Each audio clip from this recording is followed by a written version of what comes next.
Good morning, Namaskar.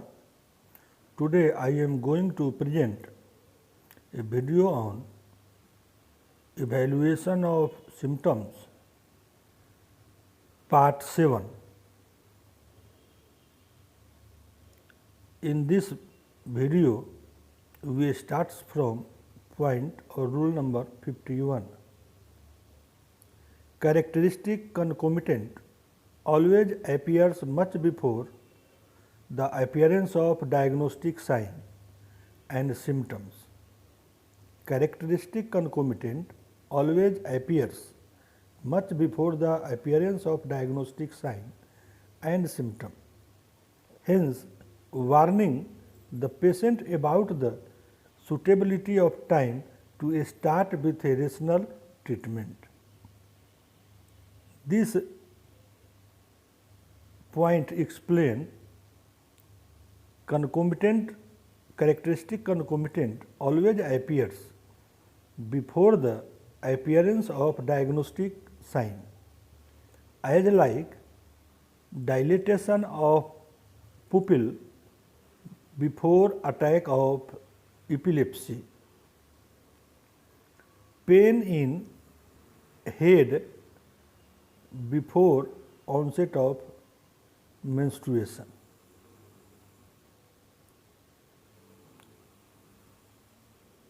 In a case of mental illness, a peculiar prominent physical complaint will act as a better concomitant.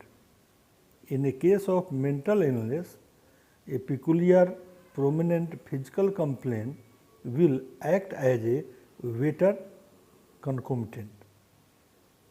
Example: a remarkable morning diarrhea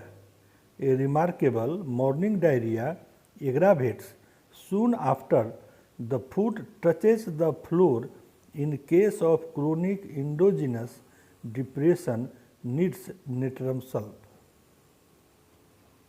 The physical complaint in a case of mental illness and the typical mental symptom in a case of chronic physical illness act as better concomitant. Generally, in the midst of chronic complaint, whether an acute illness start, the acute sickness suspends to manifest the chronic illness. The acute sickness suspends the manifest the chronic illness. Therefore, it has been said that while treating an acute illness, chronic symptoms should not be accounted for a prescription. When a acute disease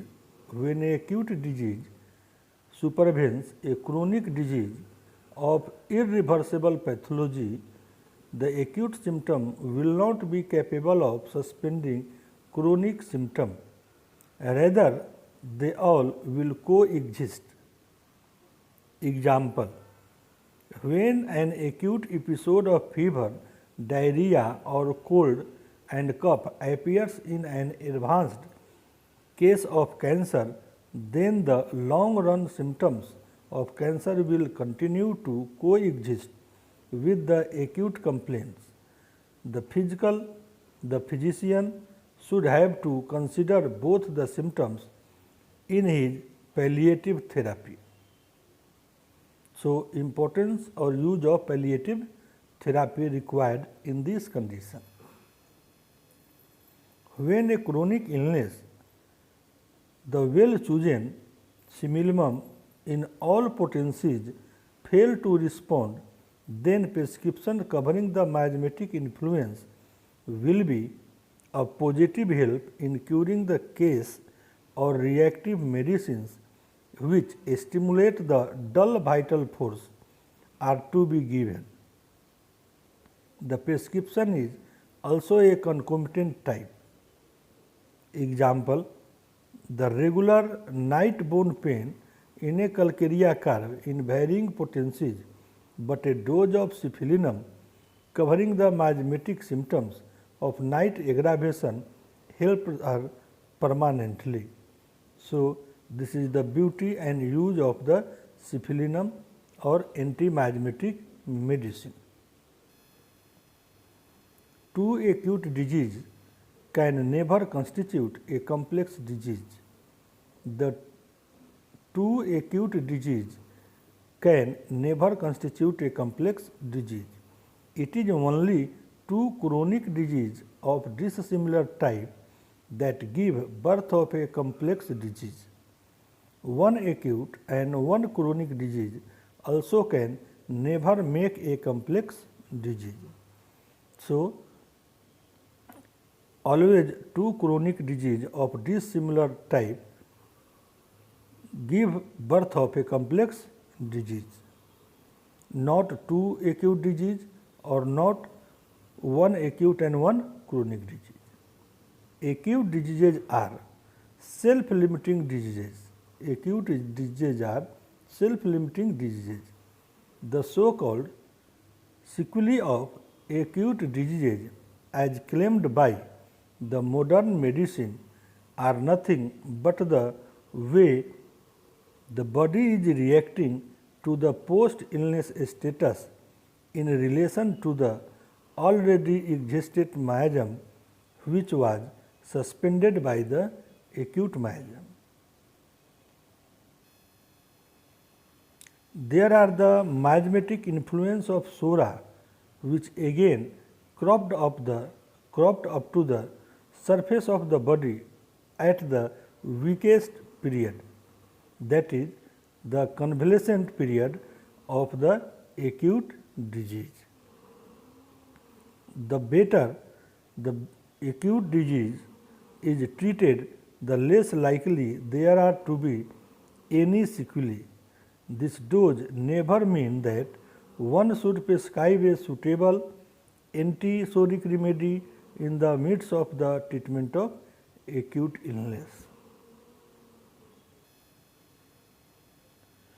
A febrile concomitant in fever will be the curative remedy for the fever. Example: a fever presenting no peculiarity can be helped with natrum salt, prescribed on the basis of during afebrile conditions the patient is having morning diarrhea which is aggravated when the feet of the patient touch the floor. Symptoms start with I. The personal pronoun deserve a general value and the symptoms start with my deserve the particular value. Symptoms start with I. The personal pronoun deserve the general value and the symptom start with my deserve the particular value. Example: a patient reported that I am sleepy during quiescence is definitely an important symptoms. Medicine Lycopodium barytica. My knee joint have swelling with pain which are ameliorated by warm application. Medicine Bryonia. A strong particular in rank and intensity will overrule a weak or many weak or low ranking generals. The rank and intensity of symptoms have to be judged by the physician from the statement of the patient. A case of long standing bronchial asthma, including many other generals, present characteristically a strong particular of getting relief by lying on the right side. Medicine Spezialia is of deciding value. No other posture relieves the patient. Hence, this particular is strong in rank and character, and it has to be taken as bold type symptoms which requires bold type attention. So, this is the condition when particular symptoms become strong valuable symptoms. R. G. Miller explained a case of gastric catarrh. R. G. Miller explained a case of gastric catarrh, page 10, on the comparative value of symptoms in the selection of remedy. Point number 60. It is of secondary importance in homeopathy. Reaction to the internal as well as external influence is a basic quality of the living organism and would be of highest value in a repertorial work. Reaction to the internal as well as external influence is a basic quality of the living organism and would be of highest value in a repertorial work. Example: reacting very gently, pulsatilla; reacting violently, Hippersulf; reacting abnormally by causing diarrhea, vomiting, urticarial eruption after taking fish, Chininum ars. Thank you.